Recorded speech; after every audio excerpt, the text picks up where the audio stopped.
Halo, selamat malam. Saya Septia Dwi Pramesti, nomor induk mahasiswa 0531988841. Kali ini saya akan menjelaskan identifikasi masalah pelayanan publik yang ada di Rumah Sakit Suwandi, Surabaya.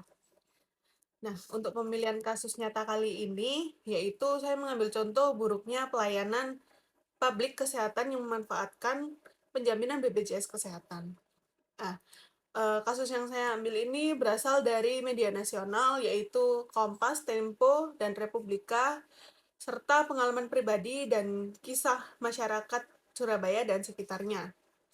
Nah, salah satu contoh kasus yang saya ambil adalah antrian panjang dan penolakan layanan di rumah sakit rujukan BPJS di antara tahun 2023 sampai 2024, di mana pasien BPJS seringkali mengalami keterlambatan diagnosis atau pengobatan akibat terbatasnya kuota dokter spesialis, fasilitas, dan obat-obatan. Seperti itu. Sebagai contoh, ada seorang pasien menderita penyakit kronis seperti diabetes dan perlu menunggu berbulan-bulan untuk menemui dokter spesialis. Peristiwa di Rumah Sakit Umum Daerah Suwandi ini, di mana pasien BPJS seringkali mendapat obat generik yang tidak efektif atau bahkan ditolak untuk rawat inap karena kuota penuh meskipun masih tersedia untuk slot pasien umum. Lanjut ke penjelasan dari permasalahan ini adalah masalah utama adalah kurangnya kemampuan sistem BPJS dalam menyediakan layanan yang cepat, berkualitas, dan adil, seperti diagnosa yang tepat waktu, akses terhadap obat, dan perawatan dari spesialis. Yang kedua adalah penyedia layanan. Permasalahan ini sering timbul akibat koordinasi yang kurang baik antara BPJS dan penyedia layanan, seperti keterlambatan pembayaran klaim karena verifikasi berlebihan, kurangnya tenaga medis, serta infrastruktur yang tidak memadai. Contohnya, rumah sakit swasta biasanya lebih mengutamakan pasien umum karena tarif BPJS yang lebih rendah sehingga pasien BPJS terabaikan. Ketiga yaitu saya jelaskan dampak dari masalah ini adalah dampaknya cukup sangat besar, termasuk kesehatan masyarakat yang memburuk, penyakit yang tidak ditangani tepat waktu, peningkatan angka kematian, ketidakpuasan sosial, atau protes dan keluhan publik, serta beban ekonomi tambahan bagi pasien, biaya ekstra kalau misalkan ada layanan private. Secara umum, ini menurunkan kepercayaan masyarakat terhadap kesehatan nasional, memperparah ketidaksetaraan kesehatan antar lapisan sosial, serta meningkatkan biaya kesehatan nasional akibat penyakit kronis yang tidak teratasi.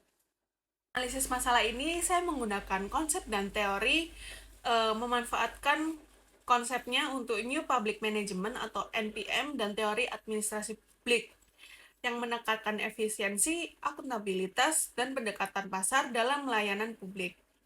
NPM ini dirintis oleh Osborne dan Gabler 1992, mendorong sektor publik agar menerapkan praktik bisnis seperti persaingan atau pengukuran kinerja.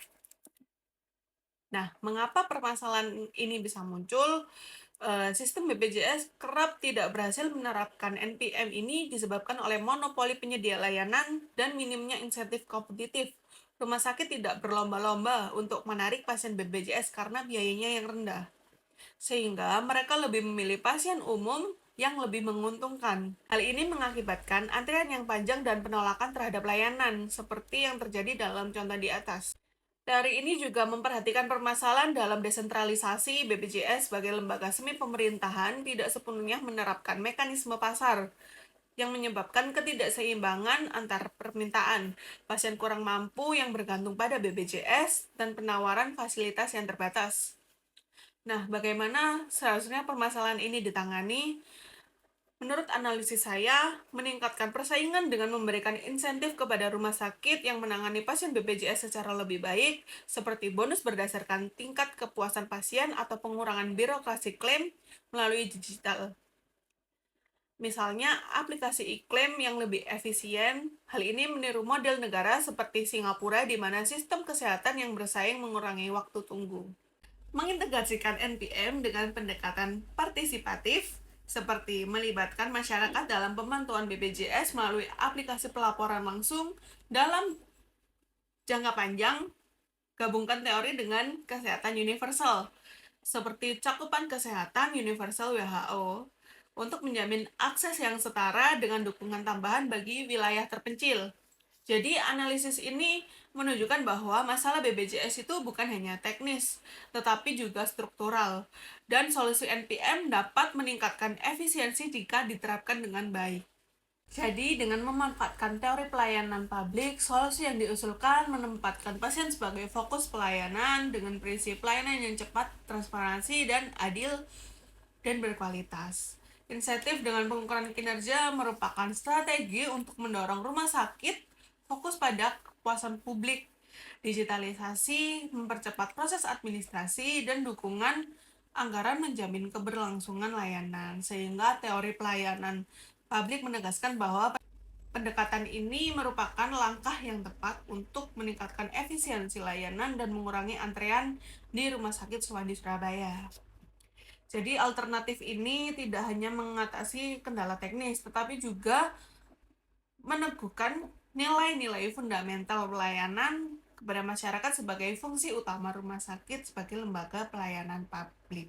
Jadi menurut dari analisis saya dari kasus ini adalah keberhasilan penerapan solusi ini sangat ditentukan oleh kolaborasi antara pihak, kesiapan teknologi, dan dukungan dana yang memadai. Dengan langkah terencana yang meliputi pemantauan indikator, digitalisasi proses, evaluasi, serta pengawasan ketat disertai sanksi, kualitas pelayanan di Rumah Sakit Suwandi bisa mengalami peningkatan yang signifikan. Jadi mengantisipasi rintangan melalui pelatihan, meningkatkan infrastruktur, dan komunikasi yang intensif merupakan kunci keberhasilan dalam proses implementasi ini. Sekian penjelasan dari saya. Kurang lebihnya ada salah kata, saya mohon maaf. Selamat malam. Wassalamualaikum warahmatullahi wabarakatuh.